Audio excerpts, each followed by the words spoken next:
some of the figures, especially Will Rogers, I think was the first one, suddenly just started acting really weird and started moving on their own, looking spastic. I mean, they're almost like zombies, and they're really weird movements. And everyone would look at me as like, "Stop doing that, Dave. You're going to break the figure." No, I'm not even sitting at the console. I'm not moving it. It's not me. And we started realizing there's a ghost in the theater. There's a ghost, Ben Franklin's ghost or George Washington's ghost or Will Rogers' ghost. And it kept moving from one figure to the other. That is Imagineer Davy Feiten, and you're listening to the Tomorrow Society podcast.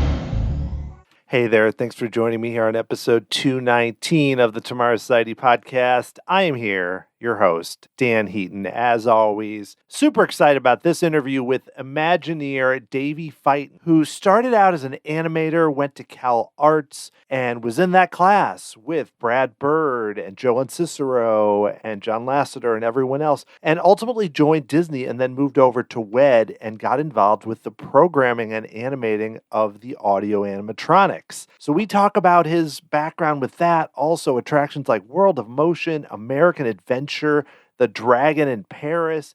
And beyond that, Davy is just a great storyteller and has a lot of fun stories from really what it was like on the ground. Not so glamorous all the time, pretty dangerous. We're talking cutting edge technology, and I really enjoyed that too from talking with Davy, and I think you are also going to like it. So let's get right to it. Here is Davy Feiten.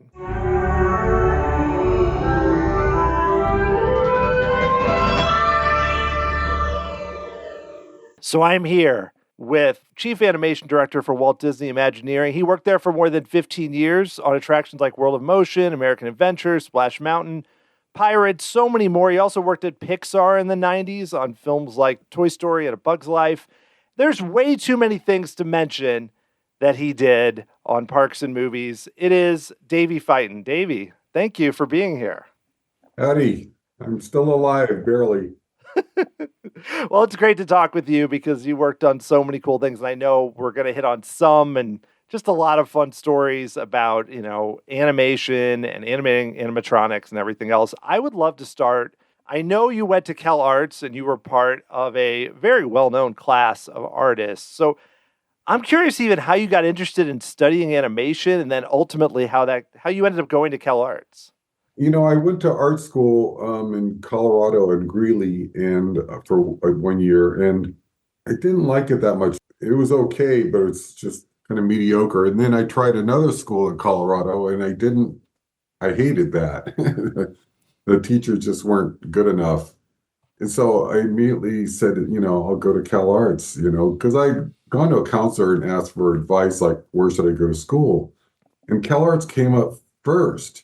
And they said, oh, you shouldn't go there because they're just getting started. They're just trying to learn how to do everything. And the teachers, haven't got it all organized. And that turned out not to be true. They really had their act together. Yeah, so I went to CalArts and I was really impressed with the teachers and the whole program. You were studying there with people like, John Lasseter and Tim Burton and others were there. I mean, what was that like to be, among, at the time, just a bunch of young people, but that ultimately ended up, going so far? Yeah, I didn't realize how famous they were all going to be. Otherwise, I would have all got their autographs or something, because I would often go out with Tim Burton having, hamburgers or do stuff like that, eat or getting in trouble, going to parties. And John Lasseter, we would go snow skiing a lot, doing things like that. But Joe Lanzisero was there, and Joe Ranft, and John Musker. Yeah, so Chris Buck was there, and the funny thing is that Chris Buck, I knew him there, and I met and hung out with him. It turns out, like the last day of school, I found out that he lived in Colorado, where I grew up, and he went to the same high school and junior high that I went to. And his brother was my best friend in junior high. Oh, Like, I wow. never knew it. I thought, How odd. But there's just little things like that. And then there was another guy who worked there. We were just kind of joking and stuff. And he said, well, we'll meet up for Christmas, or when I go back to visit. And he calls me up and I'm talking to him on the phone. I go, well, where do you live? And I said, I can see out my kitchen window. You live right behind me. And I never knew the guy. So anyway, that was CalArts. Well, how did that ultimately transition where you went from there and then ended up working at the Disney studio kind of like in the late 1970s? They would come up each year, and the teachers, and they would review all of our films, and they'd have a big kind of show and tell and look at our artwork, and we'd have to put everything on display. And I'm sure the teachers recommended, who they thought would be good to hire and who shouldn't. And so, I mean, John Lasseter was in his first year, the senior year, and he was, wanted right away. And Nancy Beeman and other people. John Musker was. Tim Burton was in the second year, and I was in the third. Yeah. Pee Wee Herman was also there, Paul Rubin. So he wasn't in our classes, but we always, hung out. He hung out with Tim Burton all the time. So if I was with Tim, I'd get in trouble with both of them. But they would have, these big show and tell, and you'd show your film, and then they'd pick so many people to do a summer program, or they'd hire full time. And I got offered a job after my second year, which was really surprising. I didn't expect that. And as well as a full scholarship. Yeah, so I started working at the studio. It was during the Fox and Hound days, and I got in lots of trouble with Tim Burton again because he was there. And people were young and they were goofy. They're always playing gags on each other and being silly. So I think you had to do that when you're in animation, because animation can get really boring really fast. You started working there, yeah, like you said, you started in animation, like you said, Fox and the Hound was there, and it was kind of interesting time just with the studio not doing as well, but then all these young people coming in. So you mentioned kind of messing around, but what was the atmosphere like when you start there as an animator? It was a lot of fun in sense where, first of all, I already knew everybody practically, and we all knew each other from CalArts. It was only CalArts people that they hired pretty much. So we were all kind of like six to a room, and we'd have to go through Eric Larson, who would then teach us.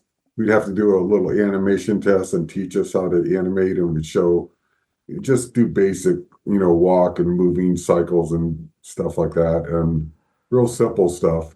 And then you go on to the film, and they gradually go step by step going uphill. I ended up getting offered a job over at Imagineering by just bizarre luck. It was Wathel Rogers, who was in charge of the animatronics, had also come up from Imagineering to see our films. And he had to find people to work for Epcot and hire people. And I was one of the people he was interested in. And I didn't know it at the time. It was just that I was already at the studio, and a friend of mine already worked at Imagineering, and they invited me over for lunch, and they introduced me to Wathel, and Wathel was like trying to talk me into coming over there and work there. And he put me in front of the auctioneer at Pirates of the Caribbean and let me sit down in front of the SantaCon and turn these knobs, and said, well, sit down here and, animate this figure. And I go, wait, this is all on computer? It's not pencil and paper? And I started playing with it. I thought, oh my God, this is the coolest thing in the world. I love it. I said, I want to do this. And, Ethel says, well, I want to offer you a job. It's like, I said, okay, I'll do it. I'll quit the studio and come over. And then the HR person didn't know that I already had an interview, and he got upset and said, wait, you can't be hired yet. You have to go through me first. He then met with me and did all these trick questions and tried to say that I wanted to be a director instead of an animator. And that wasn't true. I just wanted a job as the animator. But anyway, he turned me down for the job, and I lost the job. It was like the first day. Oh boy. Well, then Wathel and I talked about it over the phone, and Wathel went back to the HR, and complained with him, and he talked him into hiring me. And so I got rehired the next day. And then once I was there, they said, "Hey, we're not really ready for you, but we want to start, getting animators on board, and you're the first one. We got other stuff for you to do." It's like, it turns out the special effects department and the animation department were in the same office complex, and they all shared the same office, the same secretaries going in and out. Bill Novi was in charge of special effects, and you'd see each other every day, and he starts talking to me and stuff, and I would always walk next door and look at all the effects going on for Epcot. There jumping fountains and laser and holograms and really cool stuff. Bill Noby said, if you got any time, we'd love to have you help us. And he starts kind of interviewing me. He's like, "What have you done? And were you at CalArts?" And I go, "Yeah, yeah." And I think he said that he went to CalArts too. And he said, "I was up there at the Halloween display, the Halloween party, and they had the best Halloween effects that I've ever seen in all the years I was there." And I go, "Well, I did those. I, I was in charge of those and did all those effects." And he goes, You're the guy I've been looking for." It's like, "I want to hire you." I go, "Well, I just got hired by Wathel. His office is right there." And he goes, "Well, I got to hire you in my department." So he goes over to Wathel Rogers and says, "Look, I want to hire Davy as my special effects guy." He was looking for people too. And Wathel goes, "No, you can't have him. He just went through hell trying to get him. You can borrow him for a few weeks, but you can't have them." So they borrowed me for months. But they put me with this guy, Yale Gracie, who really smart guy. Yeah. And he did all the Halloween effects on the Haunted Mansion. I guess I don't know if they're Halloween, but anyway, the Haunted Mansion effects and all over Disneyland. Really intelligent, creative guy. But man, he was really mean, really mean attitude, and got angry a lot. So every day I had to put up with, I felt like I was dealing with my dad or something. It's like he was ready to just stomp on you and really criticize you if you didn't do everything just perfect. And I would have to go to the Tahunga building, and the Tahunga building they just opened it up for Epcot, and it was just this big warehouse by Burbank Airport. And it was there was only six of us there, and they were just trying to get the basics, get the bathroom up running, put up some tables and chairs and curtains and a few things, and these Dubatine drops and a workshop. And I was at one side, the other five people were way over at the other side. And I was in a section where Yale had me set up all these 10 by 10 projectors and project them, doing all these effects for Epcot and all the different shows and a whole variety of things, sunsets and different stuff for Spaceship Earth and Horizons and Imagination Pavilion. But the problem was the building was infested with black widows. I mean, they were everywhere. And I was in the dark. We had black Dubatine everywhere, and we had black 10 by 10 projectors and black extension cords, and the black widows were black. Oh, So they like being by the projectors because they're nice and warm from the hot light that's in it. And the hot light would draw insects to fly over to the light when I was running the projectors, and then the black widows would kill them and eat them. Problem was, I was working with them too. So I had one little folding chair and all these 10 by 10 projectors, and every one of the projectors had black widows on them. And all the extension cords had black widows on them. And it was just a nightmare. I was scared to death, that I was going to get bit. And then one day, two of us got bit by black widows. I didn't get bit, but two of the other guys did the same day. And they said, "That's it. They kicked everybody out." They fumigated the whole building and got rid of the black widows. And then he came back and we worked there and went back to work. It's a dangerous job you had working there, I have to say, before you even got on site. So I know you did a lot in Tahunga. But ultimately, I believe you ended up going to the construction site and working there. Like, how did that process go? Where then you staged it, but then you ultimately had to go work at in Florida. Well, everything was pre-programmed at the Tahunga building. So they would mock up all the figures and all the sets. So the first show we did was World of Motion. And then I was also doing shows at Disneyland, some things like Pirates of the Caribbean. I was doing some programming for that for Tokyo. Hmm. And then we eventually got into American Adventure and we did all of that. And you'd have to mock up the whole thing. You tape out the cement floor exactly where the track was, where all the sight lines were. The figures were put on these large boxes that were specially made for the exact height so that, when all the directors and executives came in to view it, they knew exactly what the sight lines were and where the track was and how everything played out. Sometimes you'd have the set behind them, but not always. And so everything was in costume and dressed, and we would even have to put black duvetine around the base of the figure. And Rogers was really adamant that it looked really professional. So you'd have to put this duvetine around the base so they wouldn't see the mechanics, so that their eye wouldn't go to that. They would just concentrate on the figure. We had to set up with show lights at the right angle, and the show lights had to be gelled the same as how it was going to be in the real show. And once it all got bought off, and after we finished all the shows, then everybody moved to Epcot, and they put us in Fort Wilderness trailers, and we started working for a year. And World of Motion was the first show we did. It was really hot in there. I mean, really hot.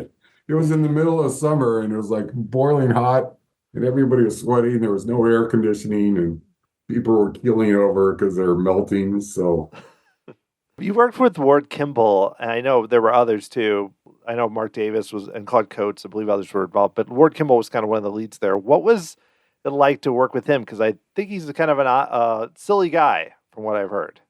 Ward Kimball was just like Tim Burton to me. Almost like they're both really goofy. And I was really surprised when Ward was kind of the director of World of Motion, and he'd be coming in every week and seeing me and seeing all the mock-ups, and he'd go over the animation with me. But he'd always come in with some gag. I mean, he was just so silly. And I just thought, man, you're not a real director. You're just a goofball, And one day he came in with his zipper undone and his underwear hanging out. And then he ran this tie from his collar all the way down through his pants, out the zipper. And it must have been a 10-foot tie or something. It went almost all the way to his knees. And he pretended like it wasn't there. He was playing this gag. And I go, Ward, what's wrong with you? Are you drunk today? Or what? You can't do that. You got to zip your pants up. He goes, Dave, that's the gag. It's like, come on, laugh. Like, oh, it's a gag. I see.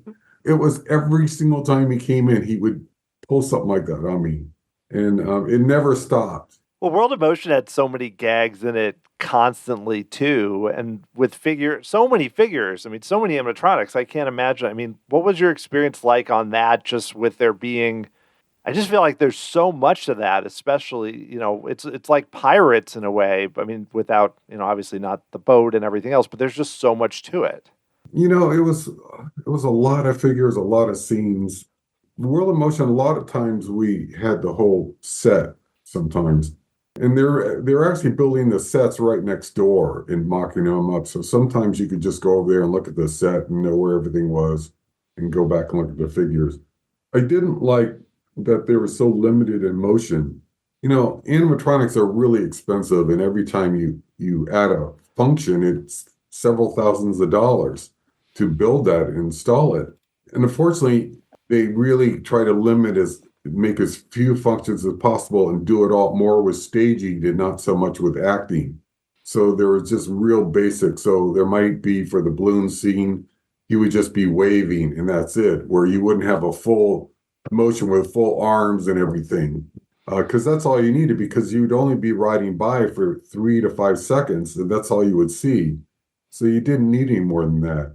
So it was more about really good staging. And so that's what Ward was really pushing on me all the time. It's like, you got to stage this just right and make sure that they played. A lot of times they would not follow what the blueprints had, and we would actually change stuff so that it would read best to as you rode on the vehicle going by.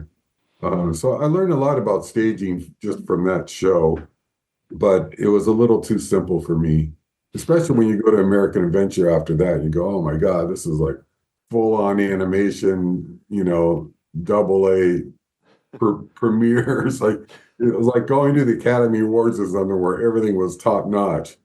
Yeah, because World of Motion, you're moving by so fast, slow moving vehicles, but pretty quick where it's probably only 15, 20, 30 seconds at a time for each scene, right? I mean, there's only so much movement anyone's going to see there, I guess. Yeah, yeah. And it was all about, yeah, every scene had a gag in it somehow. Everyone, and sometimes a couple gags. Yeah, sometimes I didn't understand the gag, and Ward would have to explain it to me. Like it was the stagecoach scene where we had it mocked up, and the guy was looking out at the stagecoach, and I had him wearing his hat, as he looked out the window. And Ward goes, "No, no, no, that's not the gag. He said you got to have the arrow in the hat. The arrow goes right into the top of the stagecoach. Then when he ducks down, he has no hat on. Then when he goes up, he has his hat on." So I got it all wrong, and he corrected me, but I thought, oh wow, okay, that's funny. So I don't know if I ever caught that gag, actually. There's all the other things happening. So you mentioned you were there inside and the building was hot and everything, like given just how Epcot was, I know World of Motion was one of the earlier pavilions, unlike American Adventure, which we can talk about in a minute. But what was it like for you when you got there and then had to work in that building and then, all of it had to come together and get built while you were doing it? it was surprising that they spent, I don't know, $1 billion, whatever it was, and we got there, and nobody thought of buying us a table and chairs to set the Anacon on. So we go in and start working, and Wathel and Rogers and Jack Taylor are with us, our bosses, and we're telling them like, hey, we need a table and chairs, and Wathel goes, no, no, you don't need that. You can just stand and do it. It's like, that's how we used to do it in my day. It's like, which wasn't true. They always had a table and chair. But he said, well, just go over there and get that trash can, set it on that metal trash can over there. And so for the first month, we just set this Anacon, this $65,000 Anacon on this really raunchy trash can that still was full of trash. And then we had to, as we moved from scene to scene, we had to roll this trash, empty it out, roll the trash can down to the next scene, set it up, put the Anacon back on top of it. And I would stand in the heat all for 8 hours straight trying to animate that way. I was just miserable. I lost like 25 pounds. I was sweating so much in there. And there was a construction worker guy that kept coming by, African-American guy, really nice guy.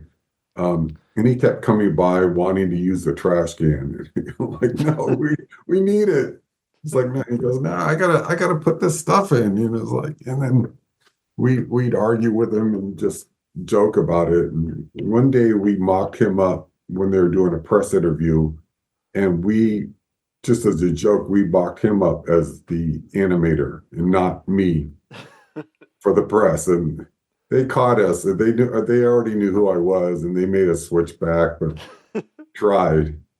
But Wathel Rogers, when they got almost all done, they wanted him to do all the press interviews and not me, because I was really young and my hair was kind of long and I didn't have the right image, I guess, Disney image.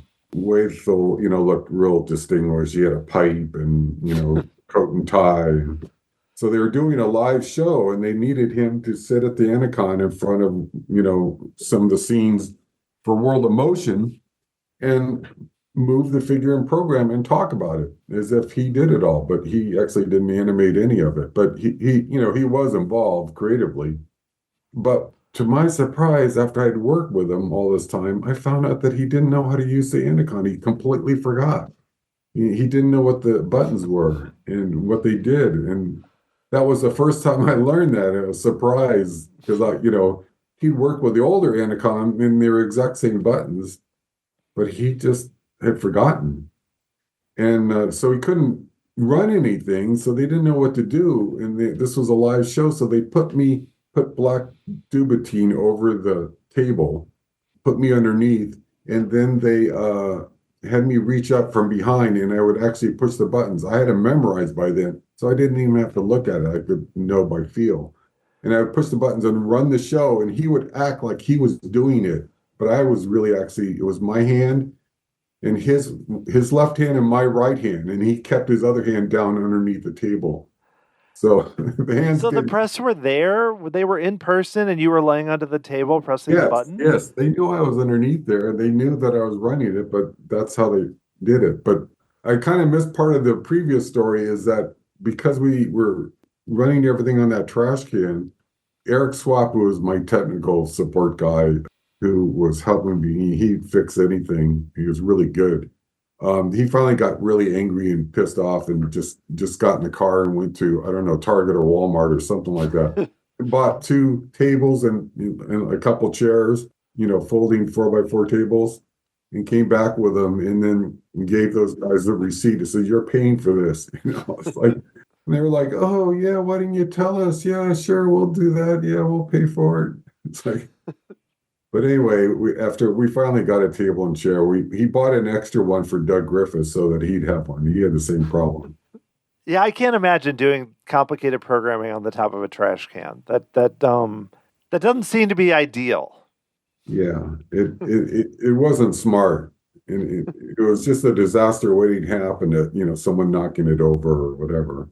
We also had people constantly stealing our stuff, stealing our extension cord or stealing our chair, and or the power strip, things like that.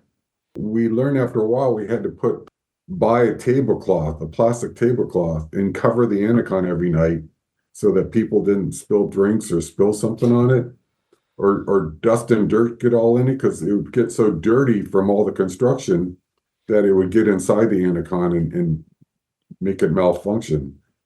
So we had to go around with this plastic tablecloth constantly. You always have the tablecloth ready, just in case. Yeah, and spare extension cords in the trunk of your car. That was the other thing. Well, you mentioned American Adventure. I definitely want to hear about that. Working. I know I talked to Rick Rothschild a few years ago about it, working on that, and it still amazes me that came together in 1982, basically, just given how complicated it was. But what was kind of your experience like working on that? It was really hard. I enjoyed it and it was really fun, but but it was really, really hard. And I had to be alert every second because it was so easy to break something and do something wrong. You had to be really sharp all the time. Because you could crash it, the figure up into the stage and destroy it, or you catch, on the curtains, or you could hit Ben Franklin, you could hit somebody with a cane, which I did do once. And I did hit somebody right between the legs once, and he never talked to me again after that. Yeah, the hands could get caught inside the railing. Susan B. Anthony could get her hand caught. FDR hitting the podium. Thomas Jefferson get his hands caught on the table. But we had problems in there, some scary problems and goofy ones. And there was a time where, because construction was going on during the day, my Anacon was set up right on a big piece of plywood. They actually made a table for me out of plywood, and they put me in the audience in the theater seats right in the middle so that I would get my sight lines just right. Because as a 4x8 sheet of plywood, we had plenty of room for everything. Because of construction going on, they made us work at night because we couldn't handle all the noise and people going by back and forth. And we were always afraid we'd hurt somebody if they're down below working on, the track or something like that, or installing something, and you can't raise the vehicle, you can't see it. So you'd have to yell out and yell down there, constantly check to make sure you didn't run over and kill someone. But anyway, at nighttime, we started having a problem so that at midnight, suddenly some of the figures, not all of them, but some of the figures, especially Will Rogers, I think was the first one, suddenly just started acting really weird and started moving on their own, looking spastic. I mean, they're almost like zombies, and they're really weird movements. And everyone would look at me is like, "Stop doing that, Dave. You're going to break the figure." No, I'm not even sitting at the console. I'm not moving it. It's not me. And we started realizing there's a ghost in the theater. There's a ghost, Ben Franklin's ghost, or George Washington's ghost, or Will Rogers' ghost. And it kept moving from one figure to the other. And it was always right around midnight. And we were trying to figure out what was causing this. And then, like an hour or two later, it would be working fine again. And we thought it was the monorail at first going by being tested at midnight. And then we realized that wasn't it. And then we thought it was a security guard coming by at midnight. And his radio somehow, his walkie-talkie radio was sending signals out into the cable somehow that it wasn't grounded. And then they threw that idea out.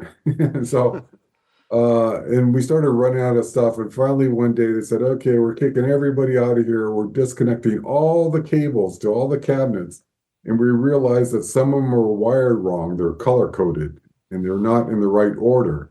So they're getting the wrong signals up to the figures. So I have a picture somewhere of that, of those guys having all the cables on the floor in American Adventure, and just trying to restring and rewire all of it. And it took them, a couple of weeks to do all that. It was just a nightmare. But once they did it, everything was fixed. It worked fine.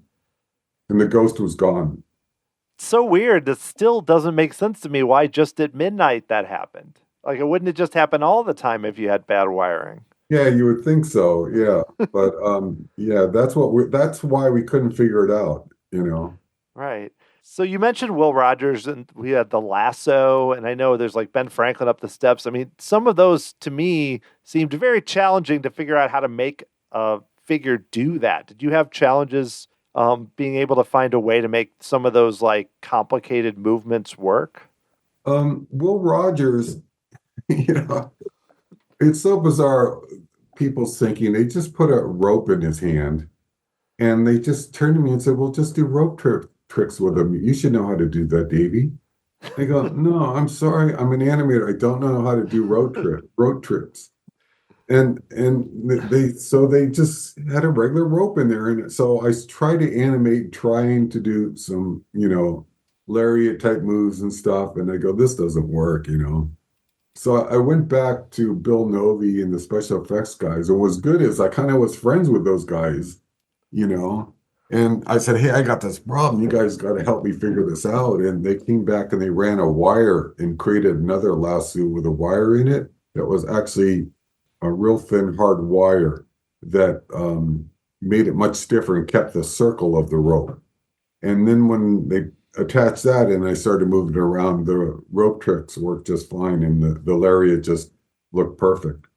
But it's back to special effects. It was all about that. Yeah, it's like you have to do the first thing to make the second thing work, basically. Yeah. Ben Franklin, really difficult walking with him. And I thought, "Oh my God, I'll never pull this off." I learned, I think it was Thomas Jefferson who was right next to him, who was sitting at an antique table. If you see books and stuff on there and props, we added those after the fact. They're actually not in the original concept because we had to hide some of the hand and hide some of the foot and so forth so that people would see that the gag worked. And because I couldn't, with animatronics, you can't touch anything. You can't touch yourself. You can't touch your clothes. You can't touch your fingers. You can't touch, the desk in front of you. And if you do any of that, it'll actually rub the skin right off of the fingers within a few hours or a few days, or break the fingers or break the wrist. So you had to really be really careful. So you get as close as you could without touching it, which was hard to do because you could get off one day and you'd be tired, working on it at 2 a.m. and you got too close, and then you break the hand and the guys would have to fix it and they'd be all mad at you for breaking it. And like I said, with Ben Franklin, when I had to do him walking up the steps, we're using this big track mechanism that was that full length of that stage. And it was real dangerous. If you're not careful, you can go all the way in one split second from one end to the other. So you had to keep turning that on so that it would gradually go back to 0, 0 when you reset it, and then go forward from there. So you had to do this real slow process, which was time consuming, but it was much safer. And one day we were at the Dunga building and I was working on it, and I left to go to the bathroom or something and get a snack or soda or something. And I came back like 15 minutes later, and I was working at night by myself. And we always had two maintenance guys who would be there all night if I needed them.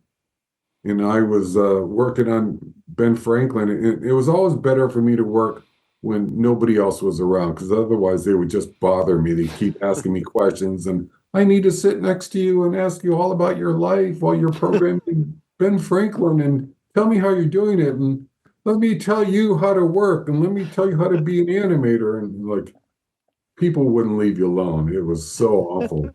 And I would put up signs with guns on the sign saying, "I will shoot you if you ask me any questions. Please don't bother me." And people would just, "Why is that sign there? Why are why is he pointing a gun at me?" It's like, it's a drawing, it's a cartoon. Well, anyway, when I went back to Ben Franklin, I went to go work on him. I didn't realize that one of the guys had gone underneath the carriage and was working on it. I just thought I was there alone. And he went down to fix something because he thought, oh, he had his chance to fix something while I was, in the bathroom or whatever.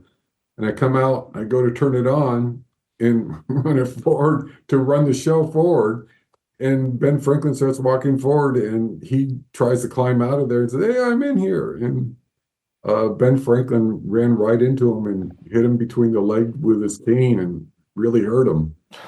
So that was the danger of working there.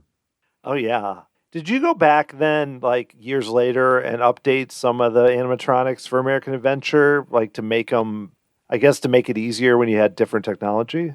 Yeah, it was years, I don't remember what year it was, years later when we got compliance going. And I'd done the first few compliant figures, this figure we called the Joe Cocker figure. I did a little demo of Joe Cocker singing a song, and it was actually through an auctioneer, pirate, but without his clothes on. And I just did it for open house. It was only supposed to show for, a few hours on open house at WDI.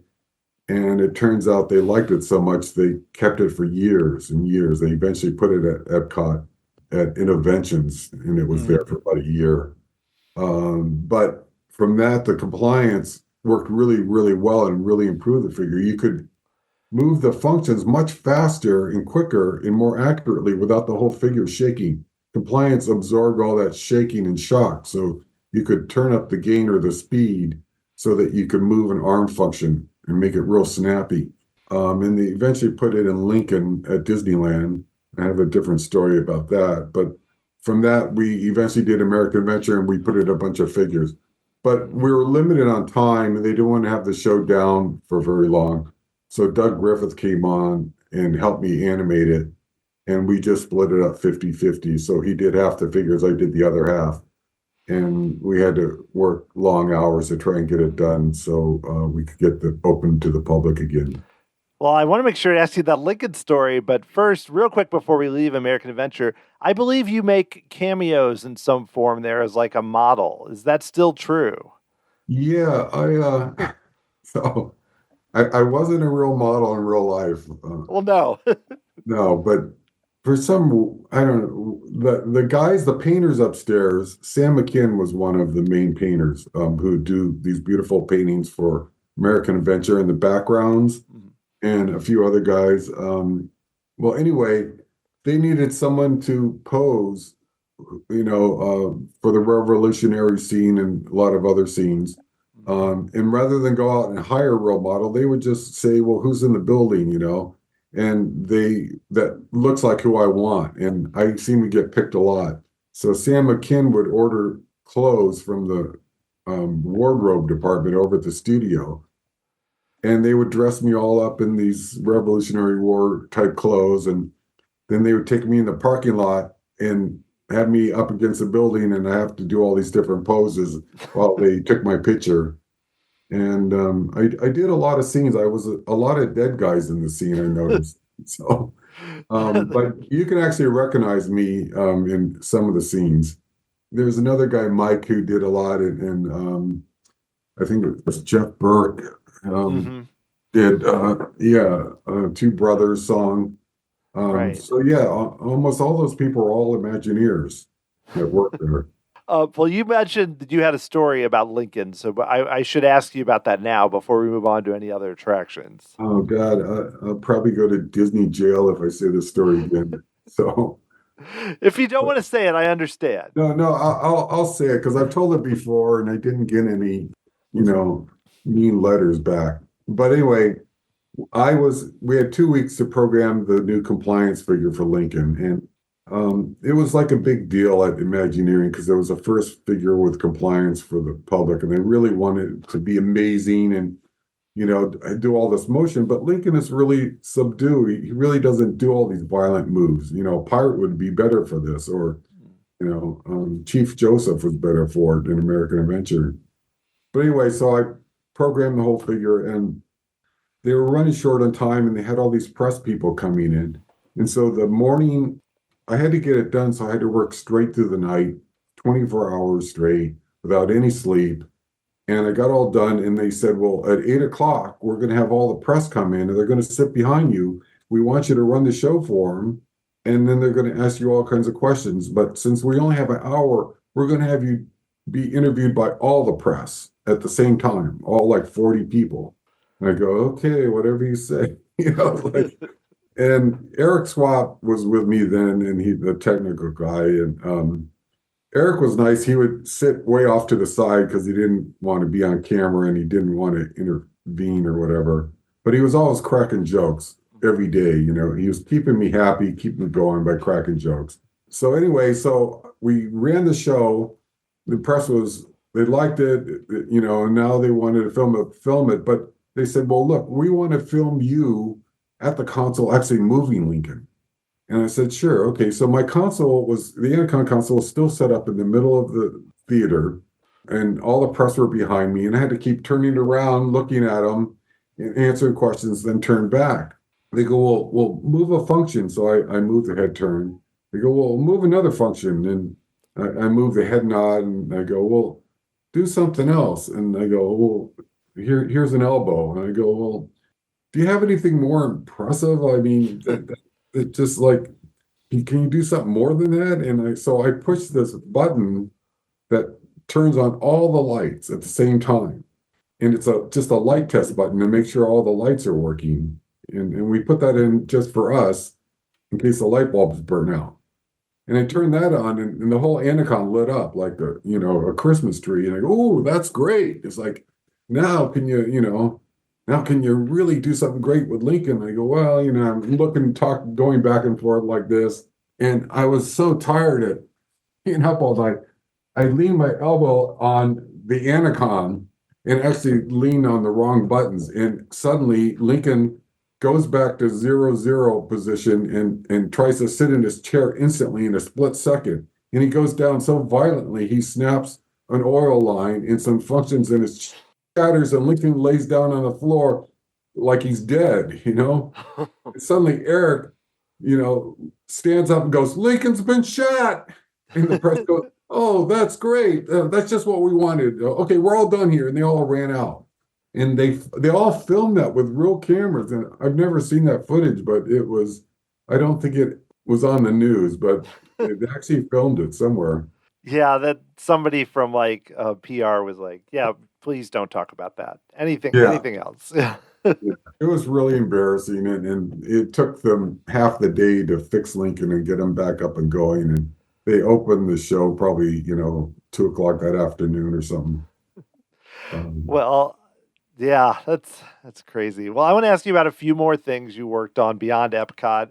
One, I know you did a good amount of work in Paris. I did go to Paris a while back, and I really enjoyed the dragon beneath the castle, which I know you were involved with making that much, cooler than even initially intended. So, what was that like working on the dragon and kind of trying to make that move well?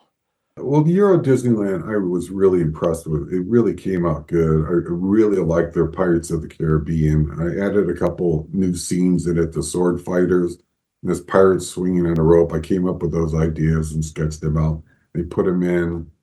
And Tom Morris, who was in charge of the Fantasyland, I guess, and the dragon and so forth, asked me to work on the dragon and kind of oversee it and direct it because it was pretty much all animation, right? And it was just that main figure and it had to be really good. So Tony Baxter, what was irritating is in order to sell the budget, and get this dragon put in, is the same dragon was in Tokyo Disneyland, but it only had two functions, just a digital open mouth, open and close, and a tail wiggle.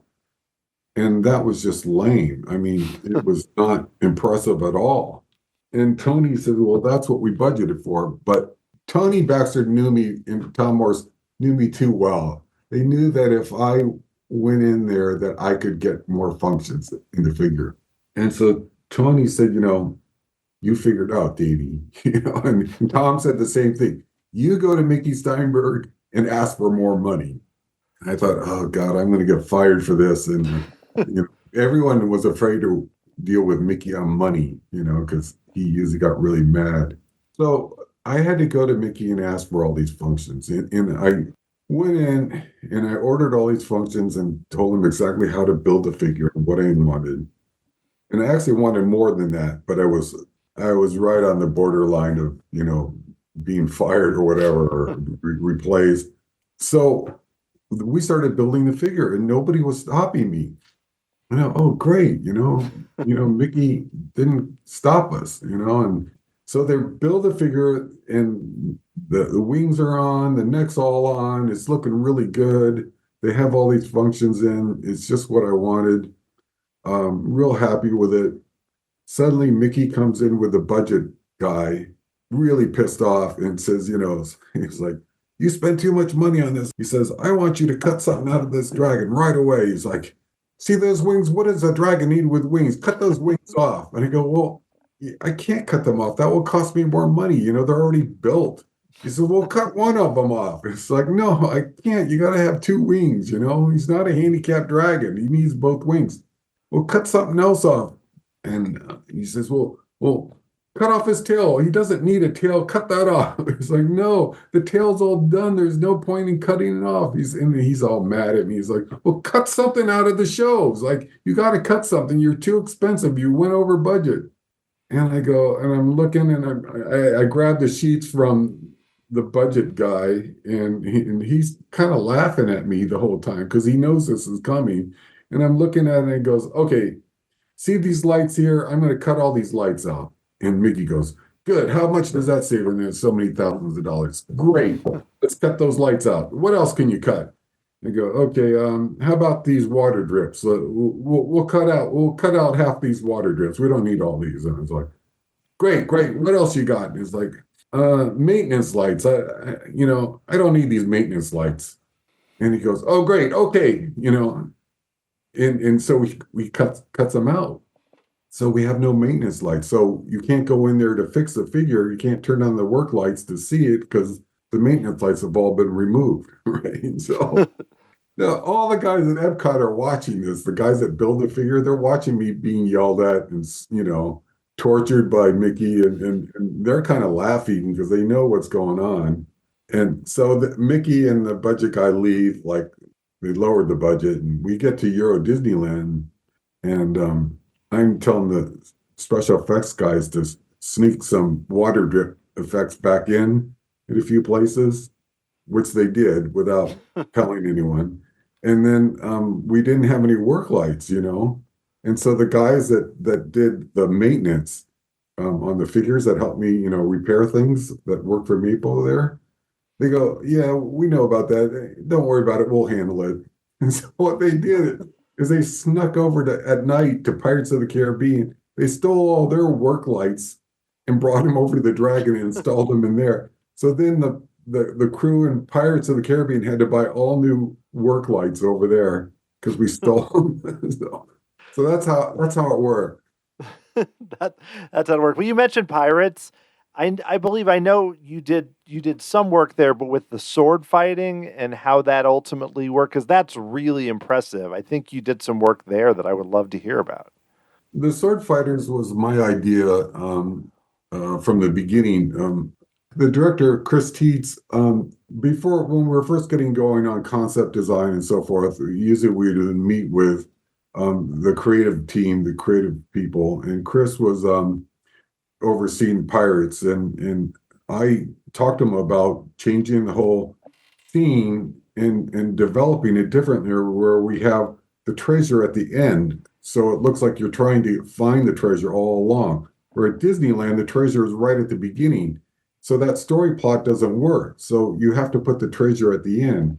So we reorganized it like that, and then I said, look, there's ways to make pirates a lot better. We could do some stuff that has never been done before. And I have some ideas of some sword fighters, and we talked about some shadow effects and this pirate swinging on a rope above you.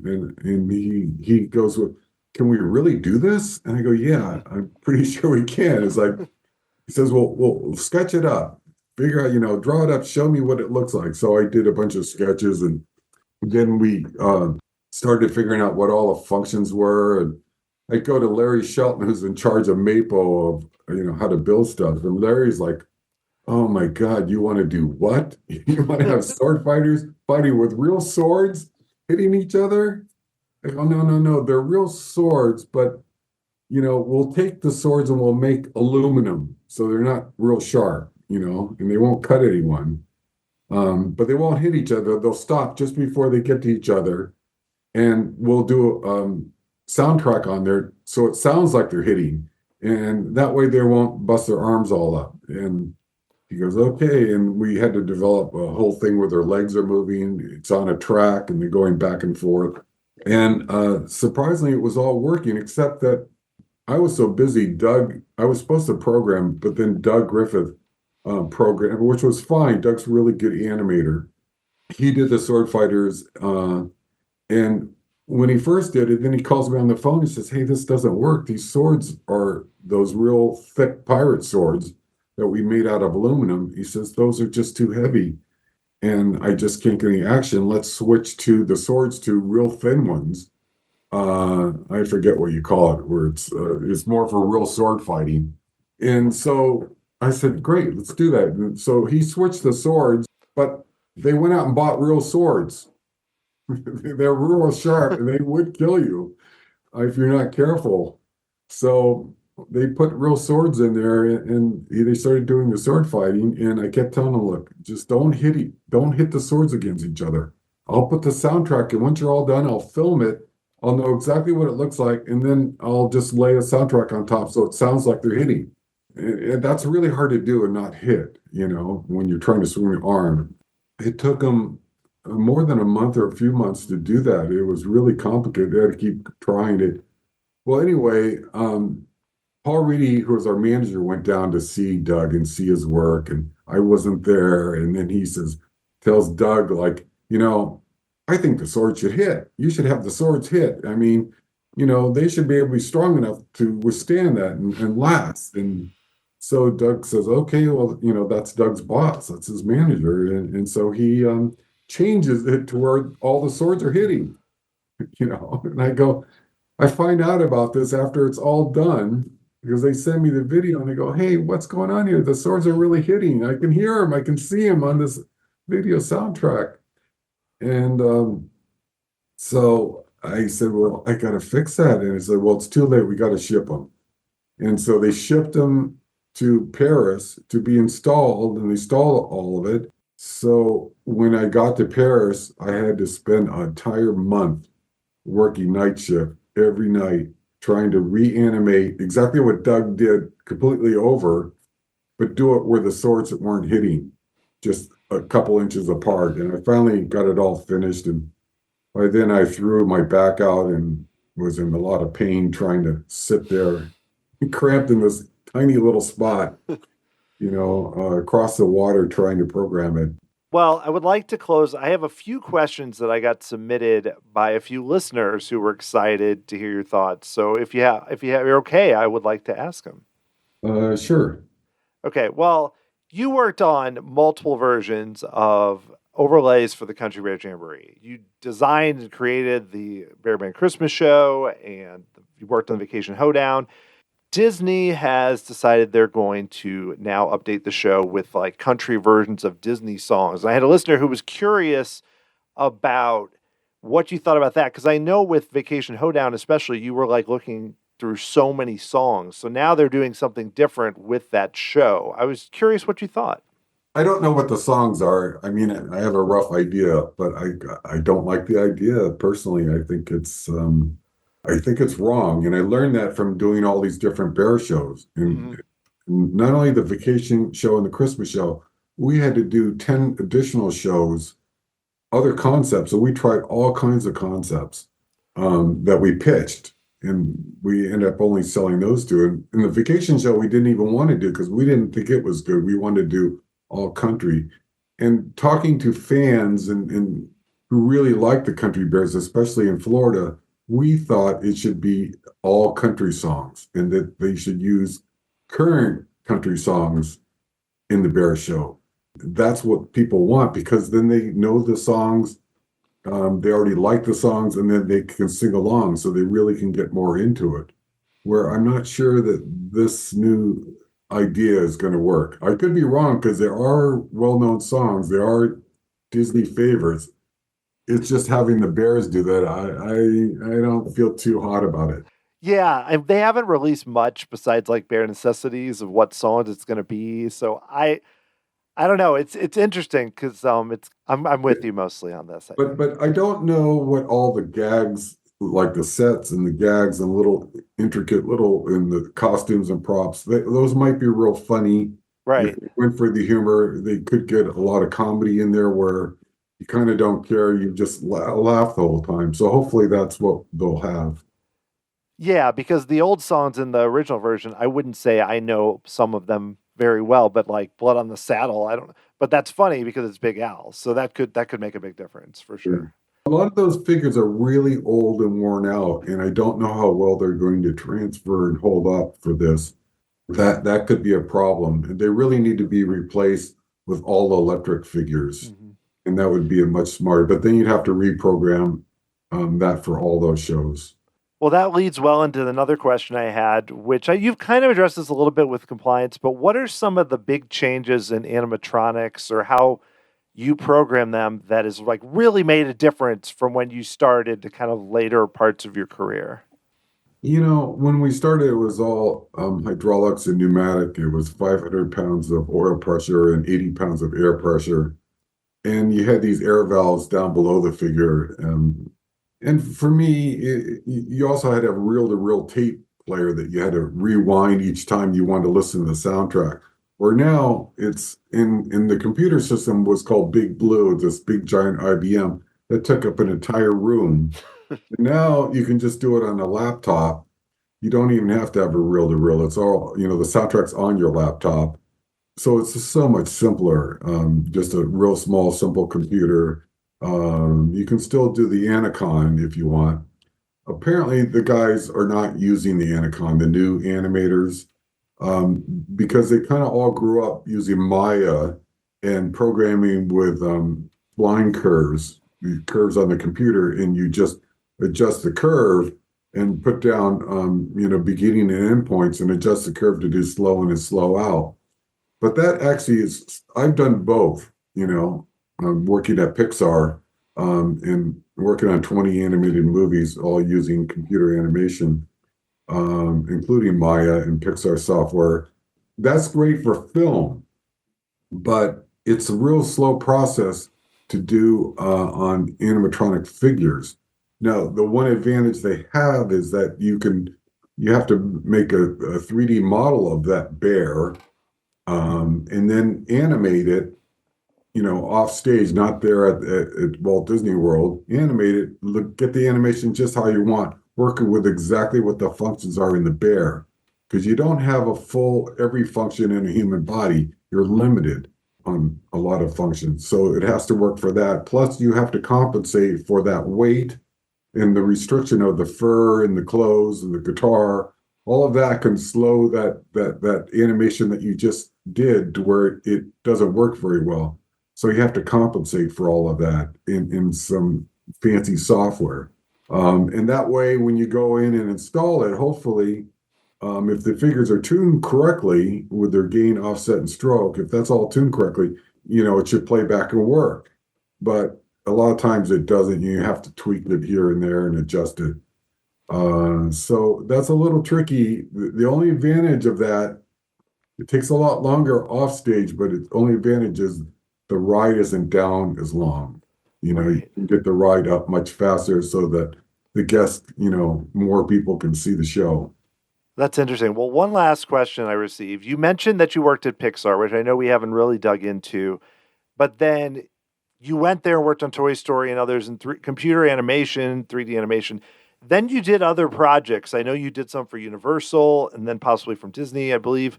The question was, how did what you learned in 3D animation help you when you went to do other projects, whether it could be theme park or film or anything after Pixar? One of the things I didn't like about Imagineering and Disney animatronics basically is that after you got all done, if the guys didn't maintain them correctly, or if they broke, or they weren't tuned correctly, or they changed the card on it and didn't set it up exactly how I set it up, the figure could really get off and not look the same. And it could look awful, and especially if you got somebody who was green, a maintenance guy who was, just beginning night shift and didn't know what he was doing, where you might get somebody who was really, really good and do it, and do a fantastic job. And I can really see the difference on some shows like American Adventure. They really took care of it at American Adventure and really knew how to tune and make all the functions exactly correct whenever they had to repair something. But some shows like bear shows, that's not the case. They would get off and look bad sometimes months later. So when you go to work at Pixar and everything's in the computer, the animation you did, it stays that way. It can't come undone and fall apart. It's locked in once it's on film.